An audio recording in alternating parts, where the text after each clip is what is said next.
Hello, नमस्कार दोस्तों।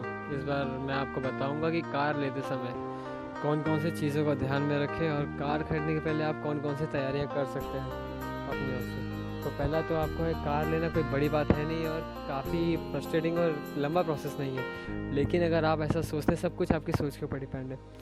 अगर ऐसा लगता है कि आपको लंबा प्रोसेस है तो मैं आपको एक बात बता दूँ, कोई लंबा प्रोसेस नहीं है।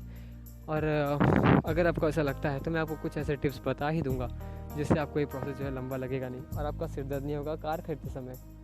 ठीक है, तो पहला मैं आपको ये बताऊंगा कि पहले सोच लीजिए आपका बजट क्या है दोस्तों। ठीक है, कि मतलब आपको कितनी कार लेनी है। अगर मिडिल क्लास पर्सन है तो वो लेगा अराउंड 10 लाख टू 15 लाख, ज़्यादा से ज़्यादा 20 लाख ले लेगा और कितना। लेकिन ठीक है, अगर आप 20 लाख की, अगर आप मानते हैं कि अगर आपको 20 लाख की कार चाहिए, ठीक है, फिर आप बेसिक नीड्स जो आपके पर्सनल इशू है, मतलब आपकी सैलरी से अगर आपको लोन पे चाहिए वगैरह, वो मैं आपको आगे बताता हूँ। मतलब आपने जो पैसे सेव किए वो आपको कैसे लगाने, वो आपका पूरा पॉइंट ऑफ व्यू, आप कहाँ से मतलब कैसे पैसे मैनेज कर रहे हैं कार के लिए।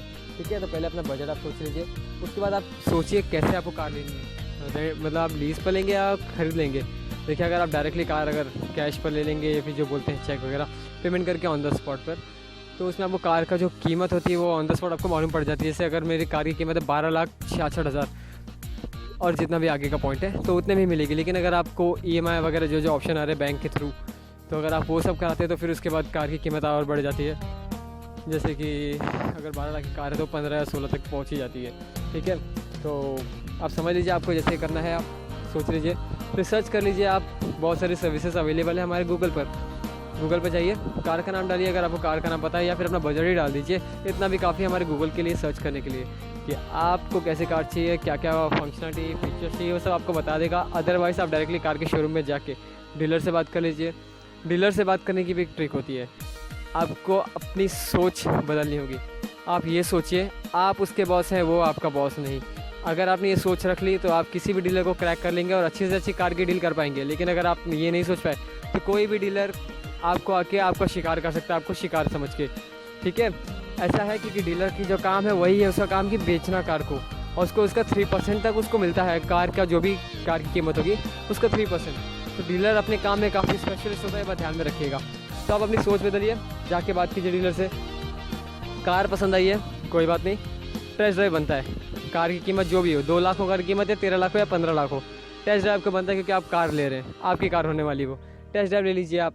ठीक है, डेमोन्स्ट्रेशन एक बार आप पता कर लीजिए एक्चुअली कार में है क्या, जिस कार में आप घूम रहे हैं, या फिर पहले पूछ लीजिए आप कार में चढ़ने के पहले, भाई इसमें ऐसा है क्या, कौन कौन से फीचर्स से ये कार जो है लोडेड है। अगर आपको फिर क्या, वो आपको कोटेशन के साथ सारी चीज़ें पॉइंट आउट करके एक एक करके आपको बता देगा वो।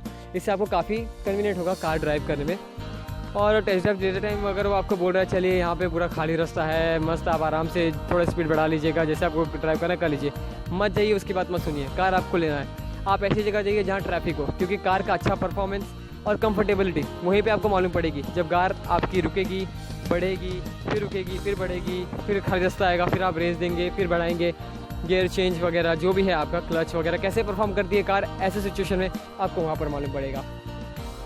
और आजकल ये एक्स्ट्रा एक फीचर है जो कि बताना चाहता हूँ, अगर आप कार 8 लाख या 5 लाख के ऊपर ले रहे हो तो आजकल की जो कंपनी है 2 तरह की फ्यूल इंजन प्रोवाइड कर रही है, पेट्रोल CNG और ये आपका डीजल आ गया, दो एक साथ प्रोवाइड कर देती है, पेट्रोल और डीजल वगैरह जैसे।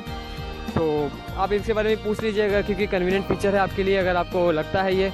क्योंकि दोनों कार, अगर एक कार में अगर पेट्रोल भी लगता हो, डीजल भी लगता हो, तो कितना अच्छा होगा। खाली कार आप डीजल सस्ता है ये तो सबको पता है, डीजल चूज़ कीजिए अगर आपको लॉन्ग ड्राइव पे जाना है, या फिर आपको जो कन्वीनियंट पड़ता है आपको आप यूज़ कीजिए। क्योंकि दोनों के हिसाब से एवरेज कार का चेंज करती है, जो भी आपका माइलेज की कार चेंज होता है, डीजल का अलग होता है और पेट्रोल का अलग होता है। तो जो मैंने आपको इन्फॉर्मेशन बताई है, अगर आपको ऐसा लगता है कि आपको यूज़फुल आई है तो थैंक यू, लाइक कीजिएगा इस वीडियो को, मैं आपकी हेल्प करता रहूँगा इसी तरह। Thank you, bye bye.